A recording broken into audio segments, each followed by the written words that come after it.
Olá, tudo bem?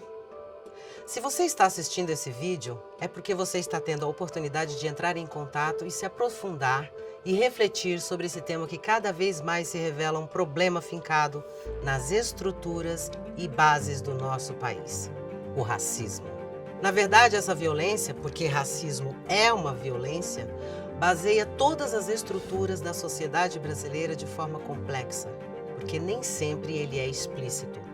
E porque se apresenta através de sutilezas. Pode parecer estranho, mas é justamente por conta das dificuldades de entender como o racismo funciona, é que ele tem um impacto tão grande na sociedade. É muito mais difícil enfrentar algo que não conseguimos identificar. É muito complicado se opor a algo que para muitos de nós é considerado algo natural. Isso dificulta para que o problema seja combatido de frente, com a firmeza exigida e com a lisura que se deseja. Desde já, eu digo que esse curso não foi feito para apontar o dedo na cara, mas foi feito para você refletir e repensar muitos dos seus conceitos, atitudes e maneiras de pensar as suas relações com as outras pessoas, com o seu trabalho e com o mundo.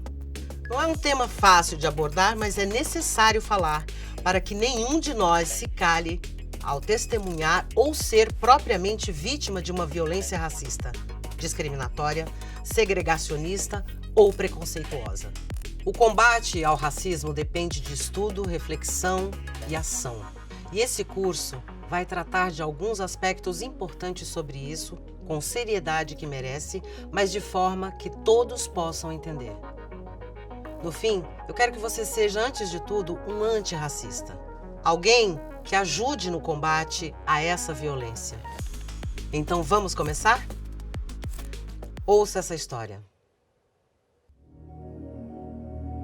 Eu estava voltando de ônibus para Ceilândia depois de um desfile. Tinha duas senhoras sentadas dentro do ônibus e eu fiquei em pé do lado delas. Tava usando esse turbante. Elas começaram a cochichar alguma coisa que eu percebi que estava falando de mim. Elas nem disfarçaram. Não precisei nem me esforçar muito para ouvir o que elas estavam dizendo. Eu entendi que para elas eu era até bonita, mas que com esse pano de macumbeira cobrindo meu cabelo ruim eu ficava feia. Ninguém se prepara para ouvir esse tipo de coisa.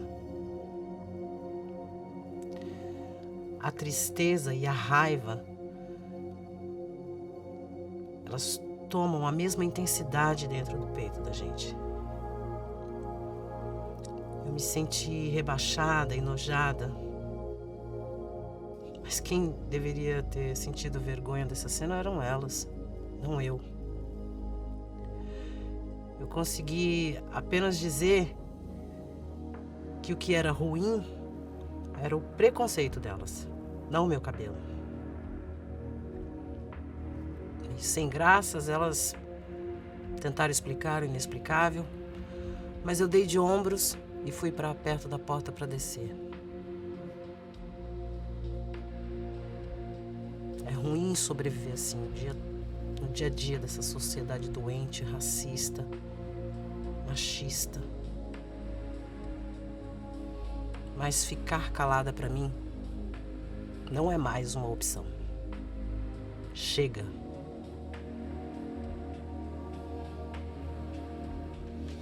Vamos começar pelo básico. O que é racismo?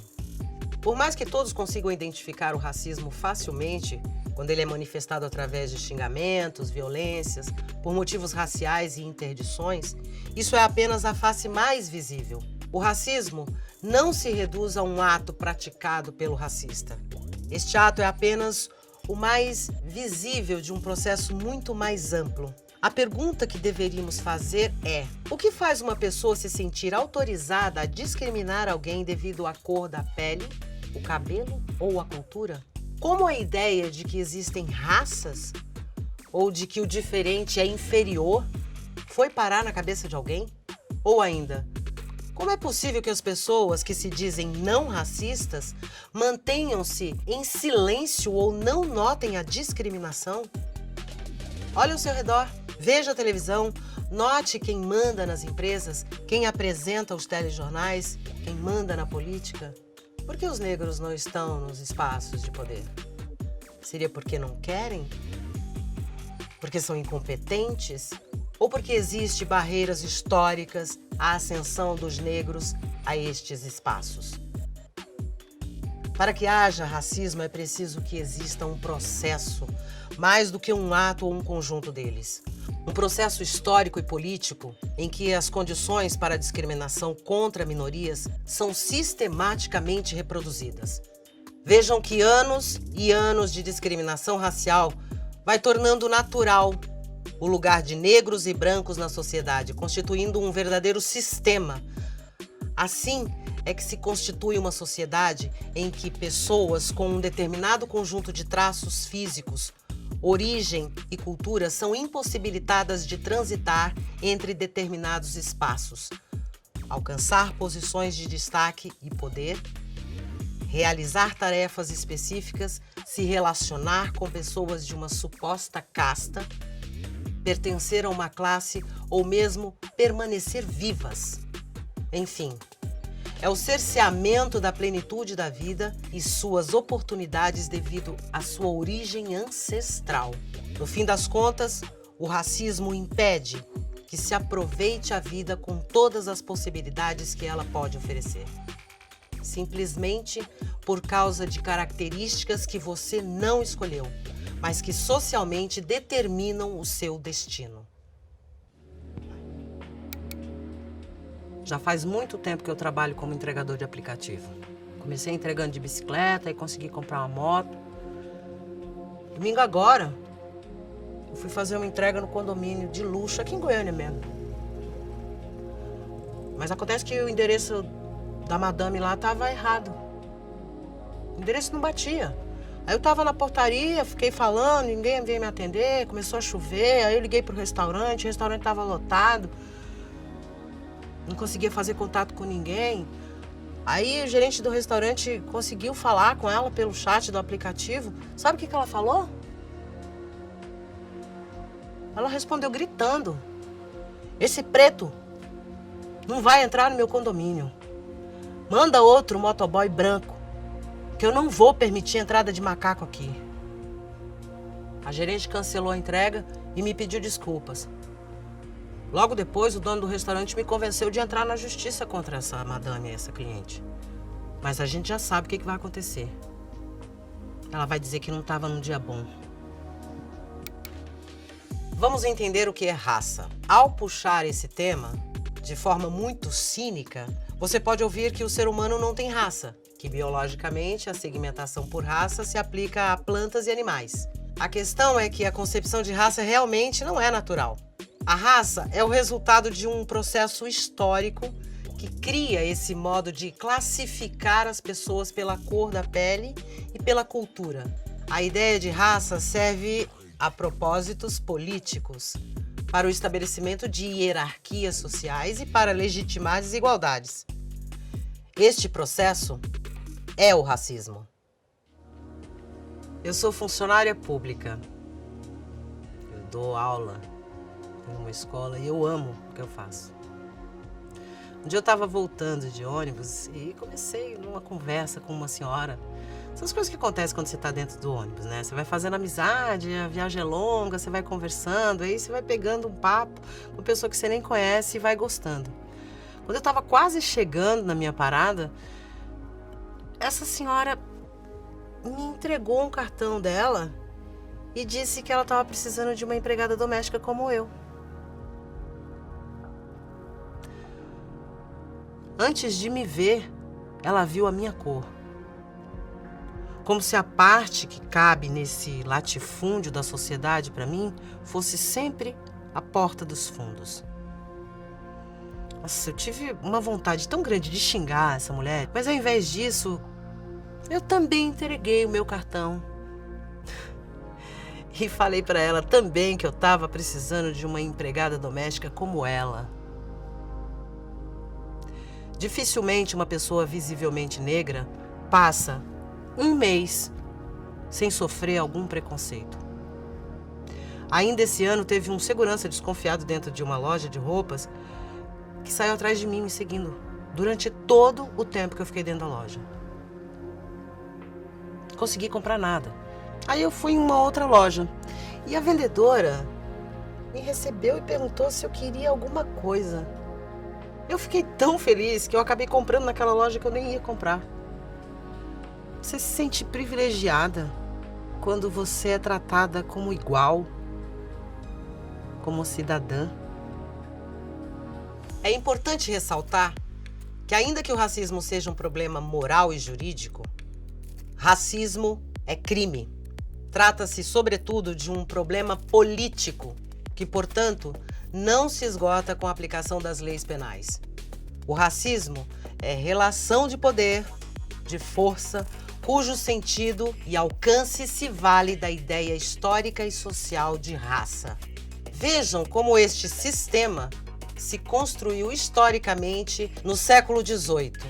Exploradores faziam relatos em que se destacava a maneira com que consideravam negros e indígenas como animais ou caracterizados pela inferioridade moral e mental. No século XIX, o racismo vai ganhando agora contornos científicos. Foi aí que se passou a acreditar que condições climáticas e ambientais seriam decisivas na definição dos aspectos morais e intelectuais das raças.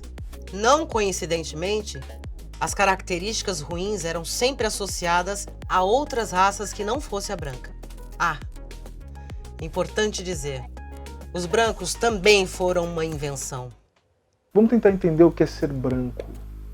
Tanto ser negro como ser branco são construções sociais. E ambas essas construções são o resultado do processo histórico e político que nós chamamos de racismo. Portanto, é o racismo que cria o negro e o racismo que cria o branco.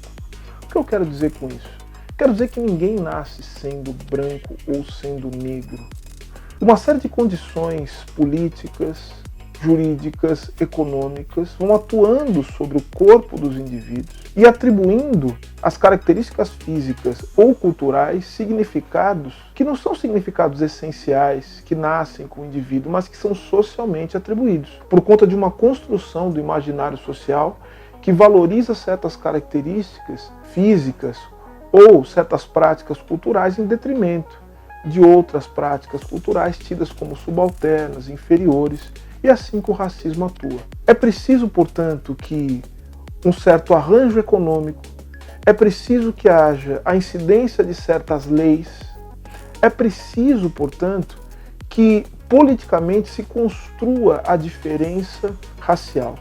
Como diz Achille Mbembe, o filósofo camaronês, o branco é uma categoria racial pacientemente construída por meio de arranjos jurídicos e arranjos econômicos. Basta pensar no seguinte: provavelmente uma pessoa que é branca no Brasil não será branca em outros lugares do mundo, não será considerada branca. Simplesmente porque o dispositivo de racialização, eu chamo de dispositivo de racialização, o contexto político, econômico, social, não atribui o mesmo significado do ser branco para alguém que nasce no Brasil ou para alguém que nasce na América Latina em relação a alguém que nasce nos Estados Unidos e na Europa, ainda que tenham características físicas parecidas, o que demonstra que o racismo, mais uma vez, é uma construção social e política. Quais as principais características do ser branco? É justamente a negação de pertencer a uma determinada raça, ou seja, o branco se costuma dizer que é a raça que não tem raça. Ser branco é justamente não ter que pensar sobre as questões raciais, não ter que falar sobre as suas características físicas, não ter que pensar sobre o seu cabelo, porque as questões estético-culturais do ser branco já são imageticamente construídas como superiores a um negro ou a um indígena, por exemplo. Mas vejam vocês, portanto, que o que nós chamamos do ser branco é uma ideologia também, que muitos estudiosas chamam de branquitude. Branquitude não é um conjunto de pessoas brancas, não é um grupo de pessoas consideradas brancas, mas a branquitude é uma ideologia, uma construção imaginária sobre quais características fazem uma pessoa racialmente superior em relação a outra. Ainda no século XIX, nas invasões neocolonialistas aos territórios africanos e indígenas, as potências mundiais da época se embasavam num discurso de inferioridade racial para justificar sua presença parasitária, como se, sem eles, os povos locais não poderiam se organizar. Perceba que a lógica se repete sempre da mesma forma. A inferiorização dos povos de origem africana para a subjugação e dominação. Esse é o caráter político de dominação que se pretende com as bases racistas da sociedade. Essa é a intenção que se repete ao longo da história e que é a base do racismo, e todos nós temos o papel de repudiar e combater. A inferiorização de toda uma etnia, suas tradições culturais, ancestralidade, para a manutenção de privilégios brancos. No Brasil, depois da abolição da escravatura, os escravizados foram largados à própria sorte, sem direito a nada, com leis que os impediam de serem integrados à sociedade ou ter qualquer tipo de ascendência social. Desde então, ninguém estranhou um negro vivendo na rua e sem ter onde morar. Ainda hoje sofremos as consequências deste abandono. A história do Brasil não é de harmonia e de miscigenação feliz, mas sim de violência racial.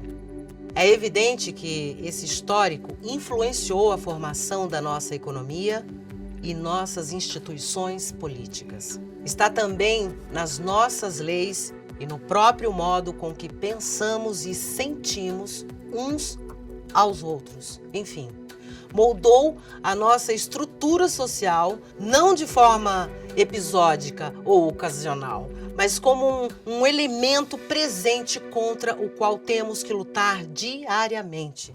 Por isso, dizemos que o racismo é estrutural, porque ele constitui, de algum modo, mesmo sem notar, as nossas relações. Se não fosse assim, esse curso não seria necessário. Mas já que ele é necessário, conto com a sua dedicação para que possamos acabar com este ciclo do racismo. Obrigada pelo seu tempo e sua atenção. Nos vemos no próximo vídeo.